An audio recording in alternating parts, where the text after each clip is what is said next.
আসসালামু আলাইকুম। আজকের ক্লাসে সবাইকে স্বাগতম জানাচ্ছি দেশ এবং দেশের বাইরে এবং আমার প্রিয় শিক্ষার্থীরা যারা এই ক্লাসটি দেখবে। আজকের ক্লাসটি আলোচনা করছি মডাল ভার্ব। তো আজকের আলোচনার বিষয় হলো ইউজ টু।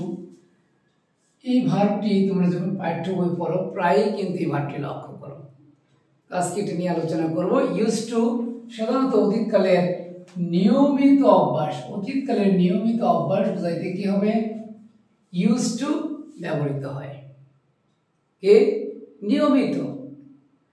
যেমন I use to walk up early in the morning. অর্থাৎ কে?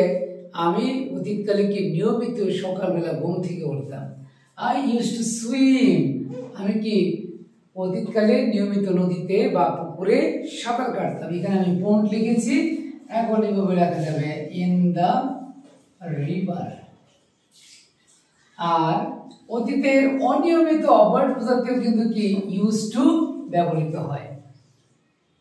যেমন I use to drink tea, now I drink coffee. অর্থাৎ এক সময় আমি চা পান করতাম, নাও আই ড্রিঙ্ক কফি। এখন আমি কি কফি পান করি।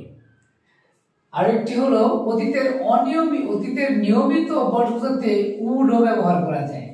অতীতের কি নিয়মিত ক্ষেত্রে কি করা যায়? উড ব্যবহার করা যায়।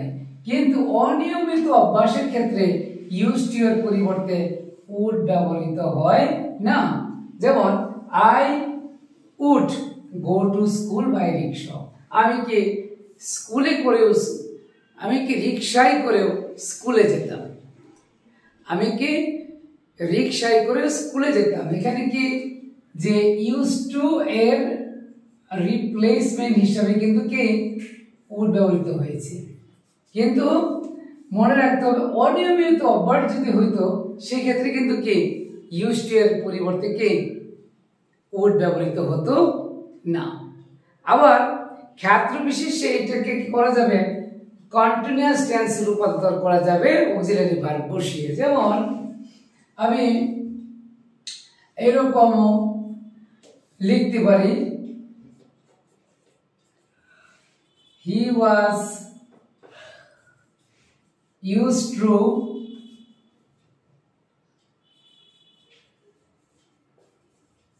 playing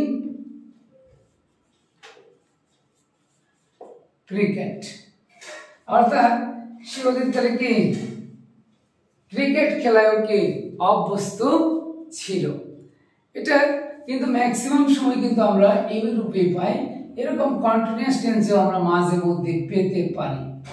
কিন্তু সেই ক্ষেত্রে কি হবে? যদি অক্সিলারি ভার্ব বসে তাহলে ইউজ টু পরে কিন্তু আইএনজি হবে। আর যদি শুধু ইউজ টু হয় সেই ক্ষেত্রে হবে কি ভার্ব ওয়ান। সেই ক্ষেত্রে কি হবে? Verb one.